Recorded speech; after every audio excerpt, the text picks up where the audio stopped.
William Lewis Douglas was a U.S. businessman and politician from Massachusetts. He served as the 42nd governor of Massachusetts from 1905 until 1906.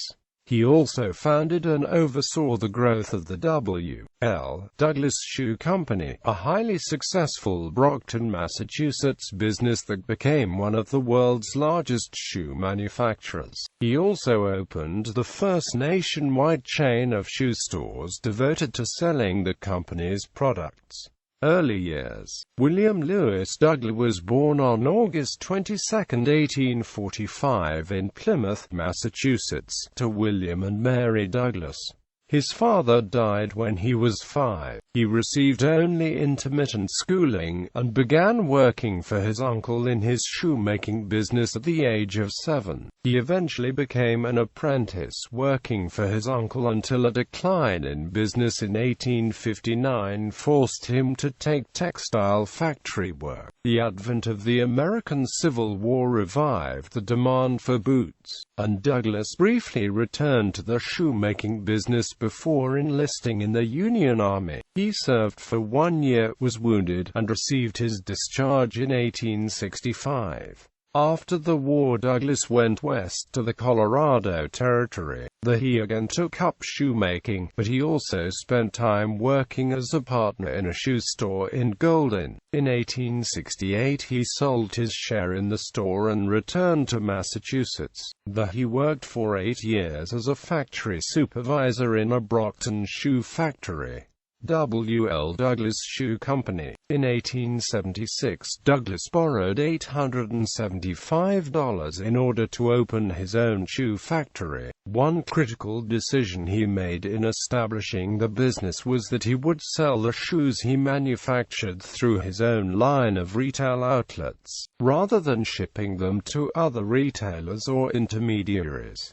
His business grew rapidly. Every few years the factory's output doubled, and by 1892 he was making 3,600 shoes per day. By the early 1900s his factory was the largest shoe manufactory in the world. The retail side of the business also grew. The first store opened in 1894, and by 1900 there were 55 stores nationwide. Douglas was one of the first shoe manufacturers to widely advertise his products. He stamped the soles of his shoes with his own image, making it one of the most recognized likenesses of the time. One period writer believed Douglas was likely the most widely recognized figure in the state. Douglas's workers were members of the Boot and Shoe Workers Union, which in 1899 sharply raised its dues in order to finance improved benefits and welfare funds. The rank and file were unhappy with this increase, and the dispute threatened the company's ability to label its products with the union stamp. Douglas, who had a reputation as a fair employer, worked with the union to ensure his employees paid the higher dues. Political career. In 1884 Douglas was elected as a Democrat to the Massachusetts House of Representatives, serving 2 terms. He then served 1 term in the state Senate in 1887, and was elected mayor of Brockton for a single term in 1890.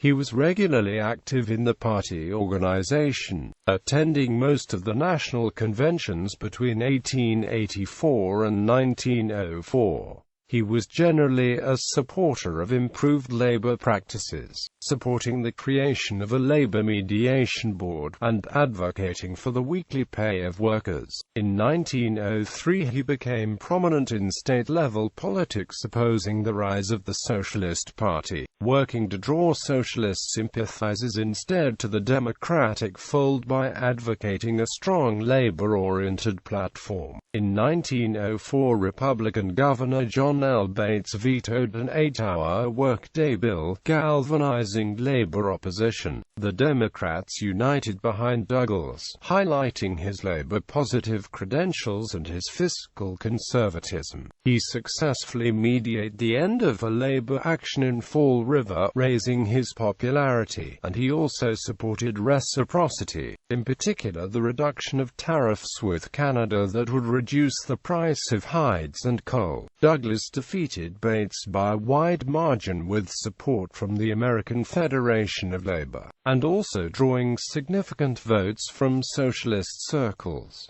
The success was a strictly personal victory. There were no other Democratic gains in the state.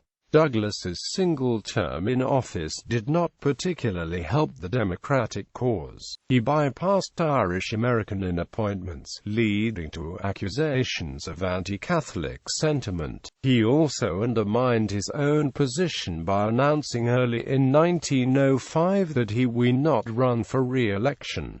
According to Charles S. Hamlin, Douglas may have been forced into this position by the discovery by Republicans that he had apparently fraudulently acquired an honorable discharge after deserting during the Civil War. The quid pro quo for this information not being revealed was that Douglas not run again. Douglas, despite his labor support, did not have the support of Democrats in the legislature, who helped override several of his vetoes. In the 1905 election, Douglas promoted Hamlin as his successor. The election was won by Republican Curtis Guild, Jr. Douglas returned to his business. He was awarded an honorary degree from Tufts University while governor. Douglas moved from Brockton to Brookline in 1918, and died in 1924. He was buried in Brockton's Melrose Cemetery. He was twice married, with 3 children.